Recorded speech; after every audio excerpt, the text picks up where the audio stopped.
At maaga nga tayong gumising mga B. Dahil eto nga ho talaga yung unang araw ng pagtatrabaho natin ulit. At sa sobrang excited ko nga ay 3:00 laang ng madaling araw ay gising na ako. Huy, tudong OA ng mata. Siyempre, bago nga ang lahat ay kailangan din talaga nating tumungga ng isang tumbler na kape. Hindi, 2 baso lang talaga yung tinimpla ko dyan dahil tag-isa nga ho kami ni Mister. Ginising ko na din talaga siya kasi wala nga ho kaming gatong. Ay paano nga makakapagluto ulit si Kaputol? Ngani, sinaid-said ko nga lang yung mga panggatong dyan sa dingding namin bago nga kami makapagluto ng mainit na tubig na pang aking pagpapaligo at pangkape na rin. Sakto nga ho na may binigay nga ho si mama na ginataan na gabi kagabi ay niluto niya nga ho daw para nga may pangkape man laang kinabukasan. Adik din talaga yung nanay ko. Ay akalain mo baga naman na yung mga nakadisplay doon sa tindahan niya na hinog ay pinaglalaga na at pinaggagata na dahil hindi nga daw humabil Ay sabi ko naman sa kanya, ay o sige, hindi ka naman mapigilan, ay di lutuin. Ay ayun, may kinapi nga ho kami. Bale, sa pagtitimpla nga ho ng kape, ay si Mr. ho talaga yung nagtitimpla ng kape namin. Kasi masarap po siya magtimpla. Hindi talaga kami magmamatcha pagtitimpla ng kape kasi yun sa kanya malasa, yun sa akin matabang. Ibig sabihin daw nun ay matabang yung aking pagmamahal. Yun sa kanya naman ay may tamis tas may kunting pait. Pait bang dinadanas niya sa akin halos araw-araw. Pagkatapos nga ho natin maligo ay aayusin lang din ho talaga natin ang ating mga sarili. Gayon nga ho na ganda-gandahan tayo ngayon dahil unang araw nga ho mga kapotol ng buwan ng Lunes ay dapat nga ni ay naka-Asian kami. Asian aterga, ganda-gandahan, ganon. Ay syempre, kailangan mag-anik-anik ni Kapotol. Ay lahat nga ho kami ay gayaan. Kaya kapag nga ho ay hindi nakapag-gayaan, ay -10 sa office. Syempre, bago nga ang lahat, ay kailangan ko nga magpasalamat talaga sa aking mga boss, sa aking mga amo. Syempre, kung hindi dahil sa kanila, ay hindi tayo makakabalik sa ating trabaho. At thank you, Lord. Kasi binigyan pa din talaga ako ng pagkakataon para makasurvive sa buhay. Hoy! At syempre, habang nagkakabit nga ho ng medyas din ay mas marami nga ho yung chismis kaysa pag-aasikaso sa sarili. Kasi nga ho, habang nasa labas nga ho ako, ay hindi na din talaga ako tinigilan ng ate ko. Kung ano-ano na naman ang mga pinagkukwento. Ay siya naman.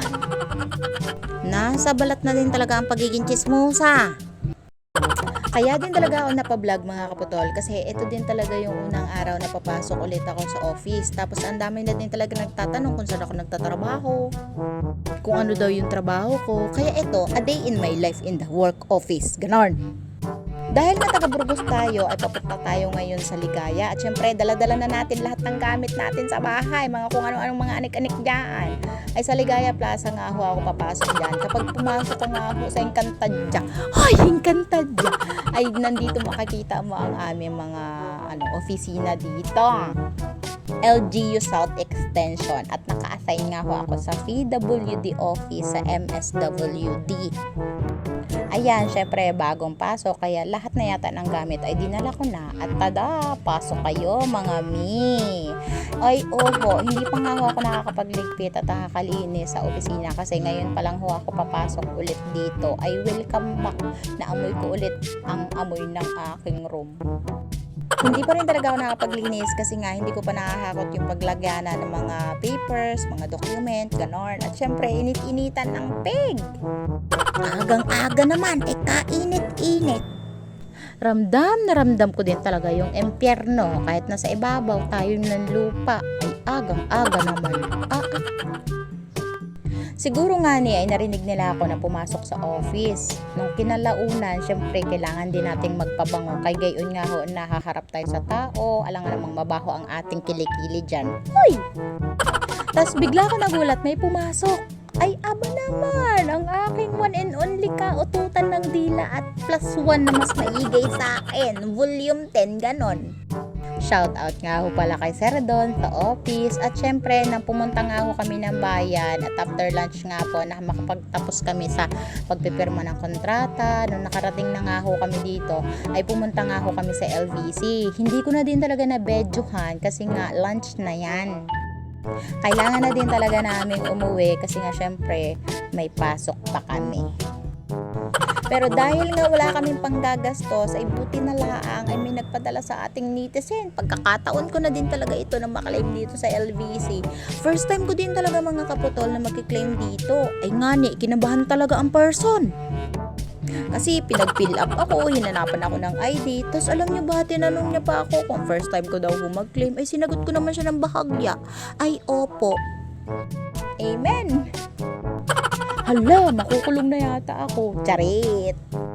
Sabi ko nga ho pala kay Tita Ces ay dumaan muna kami ng LBC bago nga ho kami mananghalian dahil lunch na din talaga ito. 12:30 o 12:05 yata kami dumaan ng LBC. Ngayon nga ho na talaga naka-tricycle lang ho kami at naghahanap kami ng tsimpo. Baka kasi makakita na naman kami ng mga nakakulay blue na tao. LTO ba? Ganun. Dahil may natitirang time pa rin naman kami ay umuwi na nga ho kami sa office at pagkatapos nga ho ng ilang oras na aming pag-aantay ay eto na nga ho ng kinahapunan.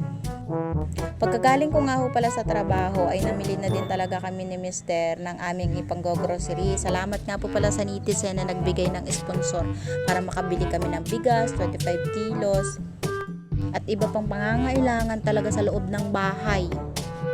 Sinashoutout ko nga po pala si Tita Julie Cov na handang talagang magsuporta sa amin.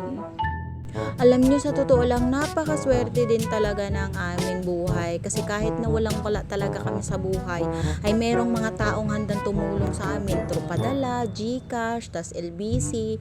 Gayon nga ho na hindi ko alam kung bakit talaga namang pinagpapala din ang inyong kaputol. Tapos alam nyo ba, habang namimili nga ho kami, hindi ko talaga mapigilang hindi tumulo ang luha. Kasi habang pumunta nga ho kami ng bayan, yung pera nga ho na dala-dala ko ay pinagkakasya ko laang na halagang 300 pesos. Tapos nagpagas kami ni Mister ng 200. Tapos ayun, nakabili nga ho kami dito ng isda na aming ipapanghulam-ulam sa hapunan. At nung nakauwi na nga ho kami, sabi ngo ni Mister ay magpadala nga ho ako ng video. At eto na nga mga kapotol, ayan nga ho yung aming grocery na binili kanina na ipinadala ni Tita Julie Cov. O diba, napaka-blessings. Sana po ay mas marami pa kayong matulungan, mas marami pang blessings na dumating sa inyo. At promise, ngayon lang din talaga ako nakabili ng Oro Canpitel. At binilihan ko rin ng gatas, apple, hotdog na request, diaper, Sondrox, mantika, baby oil natin pang malakasan, mga sabon, Colgate, Magic Sarap, shampoo at gatas. Hindi ko na iisa-isahin yung mga taong nagpapadala sa amin. Alam nyo kung sino kayo. Alam din ni Lord kung sino-sino kayo. At bahala na si Lord na magbigay sa inyo ng mas marami at umaapaw at liglig na blessing sa inyo mga kaputol. Bale, sobrang thankful din talaga ako sa araw na ito kasi kala namin hindi na namin makukuha yung pinadala ni Tita Julie. Akala din talaga namin ay uubusan kami ng gas ni Aljun, pero yun na nga. Walang humpay na pasasalamat para sa lahat ng mga taong handang tumulong sa amin. At yun lang ang A Day in My Life. Salamat po sa sponsor. Kensan ni?